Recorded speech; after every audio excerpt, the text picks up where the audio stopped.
A Mari Carvalho faz parte do coletivo Preta Eu. Nesse Carona de hoje você vai conhecer um pouco da história dela e também a importância desse projeto.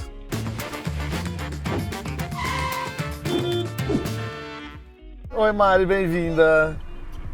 Tudo bom? Tudo jóia? Mari, antes da gente começar nosso passeio, eu preciso saber de um lugar aqui de Jundiaí que você tem alguma história, que você quer lembrar de alguma memória. Tem muitas histórias, muitos lugares, mas eu acho que ali onde a gente começou... Onde eu fui te buscar agora? Isso, na garagem da Onyx da Silvia, onde o coletivo começou, acho que ali é o principal lugar. Que é aqui na Marechal. Isso, que é aqui na Marechal. Antes da gente falar sobre o coletivo, que já que começou aqui, vamos dar uma volta aqui pelo centro, por essa região. A gente vai conversando um pouco sobre você e aí a gente já chega no coletivo então. Você é de Jundiaí? Eu nasci em Jundiaí, me criei na Várzea, mas a nossa vida é jundiaiense, né? Porque a gente fala assim, vamos no centro. Como é que foi a sua vida em Jundiaí nesse tempo de criança, de adolescente, já que você viveu aqui também? Foi de muita piscina. Piscina? De muita piscina. Como você piscina? Acredita?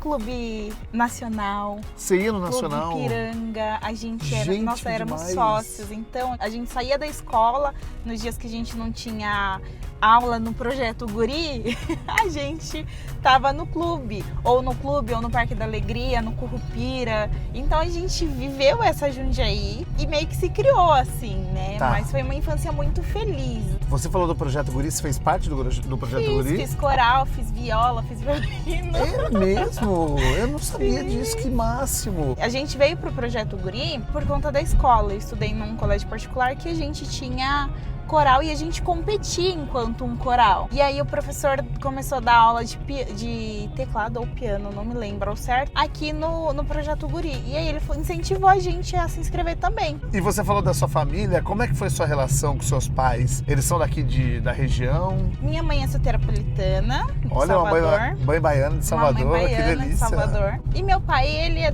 jundiaiense raiz. Viver de escola de samba, da Marujas da Zona Sul. Que legal! De viver com os clubes, de morar na região central. Eles moravam aqui, é que meu avô tinha um bar aqui no centro.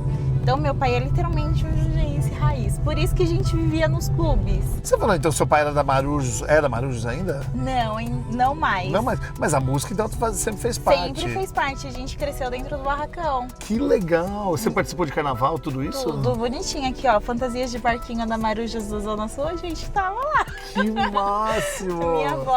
Minha avó é a dona Nena, né? Que foi uma das fundadoras da escola. E aí a família inteira se envolveu. Meus tios eram porta-bandeira e mestre-sala, meu pai era da diretoria. Minha mãe, como ela costurava, ela ajudava na montagem das fantasias. A minha avó era presidente, costureira, coreógrafo. Tanto é que eu falo que eu tenho imagens muito claras, assim, da gente no barracão. E tinham 2 indígenas pintados, assim, na parede bem grande. E o barracão tinha uma parede enorme e a gente ficava lá pequenininho olhando, sabe? Da bateria tocando, do Souza, do Nego Velho passando. Porque são nomes de Jundiaí, são nomes que cresceram com a gente dentro da escola, né? A impressão que eu tenho é que a sua família sempre foi e acho que deve ser muito unida ainda. Muito. Meus pais vivem separados, mas isso não afastou a gente de forma alguma. E a gente tem nos dois lados muito unidos. Tanto o lado do meu pai quanto o lado da minha mãe, a gente tá sempre de multidão, eu falo. Você tem uma família de mulheres fortes, então. Muito. Imagina, mas mulheres, aquelas mulheres fortes que lutam pelo que elas querem. Que tomam a frente, que lutam, que decidem, que organizam tudo, que se precisar fazer, vai fazer. Você foi fazer o que, Mari, depois que você saiu da escola? Eu fui direto pra faculdade. Meu avô queria uma doutora, eu falei, ué. Não. Seu avô queria uma doutora? Exatamente. E aí decidir o que eu iria fazer, porque até então eu gostaria de ter feito ciências sociais. E aí meu avô começou com essa, mas filha, você podia fazer medicina. Eu falei, não dá, tenho medo de agulha. Então faz alguma coisa de engenheiro. Eu falei, você já me viu fazendo uma conta. Aí eu consegui uma bolsa integral para fazer direito. No primeiro e no segundo semestre, confesso que eu não me via naquele ambiente, não me via fazendo aquilo. Mas no terceiro semestre eu estive num evento que foi muito decisivo assim para minha vida enquanto profissional. Lá eu tive a oportunidade de conhecer muitas outras pessoas que gostariam de trabalhar com o social, mas também advogavam em outras áreas, conseguiam conciliar as duas coisas. E aí foi um momento que eu me vi fazendo aquilo, que eu me vi advogando, que eu me vi me comunicando. E aí eu decidi que era isso que eu queria para minha vida. Concluí a faculdade, agora eu sou pós-graduanda em Direito Empresarial e ainda não sou advogada de fato, sou bacharel em Direito. Você acha que é aí que você foi entendendo realmente o que você queria fazer da sua vida? Sim, porque também vem a maturidade, né? Querendo ou não, eu saí uma menina da escola, né? Eu tinha 18 anos e com 18 anos eu entrei na faculdade. Com 18 a gente acha que a gente sabe tudo da vida, Nossa, né? acha que sabe tudo, que conhece o mundo, que conhece todas as oportunidades. Ô Mari, vamos falar do Coletivo Preta Eu, então? Quando é que ele surge e por que ele surge? Ele surge em 2016 por um incômodo da Silvia e a Onyx. Silvia e Onyx são as nossas diretoras. Elas são as nossas cabeças, a gente fala. Tá. Silvia é uma senhora aposentada, servidora pública de Várzea Paulista. E a Onyx é agora, atualmente, ela é professora de inglês. E ela é jamaicana, então ela veio pro Brasil e ela achou que fosse encontrar muitas mulheres pretas em muitos lugares. E aí eu falei assim, não encontrei. Só que ela chega muito antes disso. E aí ela tem um projeto Black Angels, em que ela deu aulas de inglês para meninas de comunidade. E aí em 2016 ela retorna querendo juntar essas meninas e nos desenvolver. E foi exatamente isso. Ela me viu na rua, fez, você não quer fazer fotos? E a gente fez uma sessão de fotos. E nisso, eu cheguei pra fazer as fotos, tinham 11 meninas pretas, que eu nunca tinha visto. E daí ela começou a falar assim, a gente podia trabalhar a sua comunicação, a sua postura, a sua imagem pessoal, seu projeto de vida. A gente fala muito sobre projeto de vida. E aí a gente foi crescendo, foi fazendo workshops dentro da garagem, oficinas, foi aprendendo a produzir desfiles também, porque a gente fala que o coletivo ele é movido pela beleza, pelo conhecimento, engajamento social e empoderamento. Então, na verdade, o coletivo começa com uma sessão de fotografias. Isso. E aí ele vai se transformando e ele vai crescendo, entendendo as necessidades de mulheres pretas em Jundiaí, na região. Na região. Nós estávamos aqui, mas a gente não estava reunida. A gente não estava junto. E uma coisa que a gente brinca muito é que o coletivo ele junta diversos coletivos e diversas meninas. E foi assim que começou, juntando muitas meninas, muitas histórias e se desenvolvendo através disso, né? De um projeto de vida para cada uma. A gente tá falando de Salvador, tá falando da Bahia. A Bahia é uma cidade muito preta, é uma cidade onde eles têm voz, onde eles falam, onde eles aparecem, né? Eles têm essa oportunidade. E a gente vai vendo que quanto mais você vai saindo da Bahia, quanto mais você vai saindo do Nordeste, por exemplo, as pessoas pretas vão perdendo um pouco a voz. Isso é claro que as coisas mudaram, como mudou para o público LGBT, para as mulheres, enfim. Mas eu acho que ainda é uma luta muito grande e que precisa de tempo ainda. Como é que vocês veem isso? Como é que você vê isso? A gente já deu alguns passos. A gente não pode negar toda a nossa construção, né? Até agora, tudo que a gente já conseguiu conquistar. Mas a gente ainda tá dando passos mais duros, sabe?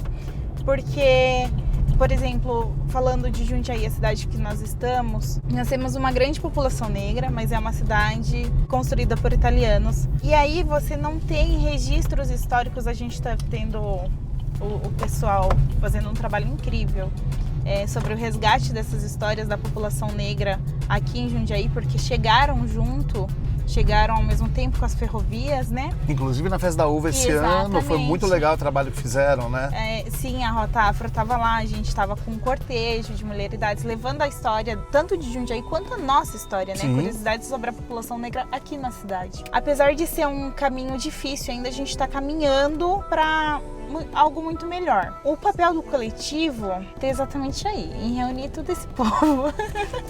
E falar, gente, vamos lá todo mundo participar e falar um pouco do que a gente faz, do que a gente fez. Vamos cada um mostrar o seu trabalho. A gente tá voltando pro espaço, eu vou te deixar lá, onde foi o primeiro. Onde é que vocês estão agora? Hoje a nossa sede de evento, assim, é o FIPASA, mas a gente está em 5 cidades diferentes aqui na região. Ah, então... Nós crescemos, né? Tá. A gente tem Jarinu, Várzea, Jundiaí, Campo Limpo e Itatiba. E esse espaço onde começou? Foram os nossos primeiros 2, 3 anos. Mas era o primeiro espaço que vocês acharam, assim, que as meninas acharam pra dar início a isso? As meninas moravam ali. E aí a gente fazia evento na garagem delas. A gente só precisava estar junto pra conversar, pra se entender, pra construir o nosso projeto de vida. E aí, o que a gente fez? A Onyx falou assim, então vamos todo mundo para a minha casa conversar. Como é que funciona o coletivo? Com membros? O coletivo ele funciona mais como um convite, porque como a gente está em alguns espaços, sendo ou seja por alguma contemplação de algum projeto cultural, ou seja por convite de empresas particulares, a gente trabalha, cada uma desempenha uma função ali dentro. E aí a gente vai agregando valor. E quando a pessoa agrega valor ao coletivo, quando a pessoa agrega valor ao coletivo de forma social falando, né? Quando ela tem alguma coisa a acrescentar, a gente convida ela para fazer parte, se gostar do coletivo, se gostar de estar com a gente, bem. Se não gostar, tudo bem também. Vocês são em quantas hoje em dia? Hoje em dia nós estamos, acho que em 11. 11 meninas. Sim. E meninas assim, a Danda tem 12... E a Dalva acho que tem 70. Ah, então são idades diferentes. São muitas Eu não sabia idades. que meninas também participavam. Sim. Meninas de 12, por exemplo. Todas são meninas, né? Todas Mas meninas são de meninas. 12. A Danda, ela chegou com 3 anos pra gente, com a mãe dela. Uma mãe muito difícil ela conseguir fazer outras atividades sem a filha. E aí como que a gente fala assim, Raquel, não traz a sua filha, porque a gente não consegue desempenhar uma atividade com ela. Inclusive era aqui, ó, a saída da garagem. Ah, essa garagem aqui? E aí a gente agregou a Dandara nas atividades. A Dandara, por exemplo, com 12 anos, para ela isso é uma coisa muito importante. Ver mulheres adultas, meninas, trabalhando, mulheres mostrando o seu valor, mostrando a que vieram. Eu acho isso super importante e muito necessário. Tanto é que eu falo que a Danda, o nosso mascotinho, ela é uma das peças mais importantes, porque ela tá dentro da escola, tá dentro do dia a dia das crianças. No passado a gente teve uma questão que ela chegou em casa revoltada com uma questão que houve na escola. E aí a mãe dela tava contando, Dandara parecia um lobo brigando e ela ia pra cima e falava. Eu falei, calma, Dandara. Porque ela é inconformada com as injustiças sociais, então ela se coloca, sabe? Ela aprendeu que a voz dela é válida e é ouvida. Então ela se impõe mesmo, ela fala sobre os gostos dela, se ela não gosta, ela não gosta, se ela gosta, ela gosta. E aí ela tanto ensina as meninas, colegas delas de escola, colega dela de vida, a se imporem, a serem racionais no pensamento de coletividade, quanto dizer não quando é pra se dizer não, sabe? E aí eu falo que a Dandara é um presente. Que bom poder conversar com você, Mari. Que bom poder falar sobre assuntos tão diversos e falar sobre diversidade. Sim. Trazendo uma carona que um monte de gente vai assistir, é mais legal ainda. Muito obrigado. Obrigado pela sua história de família. Manda um beijo pra sua família inteira, que deve ser animadíssima. Eu que agradeço, Márcio. O coletivo agradece muito. A gente tá muito feliz com o seu convite. Posso dar um abraço? Claro! Obrigado.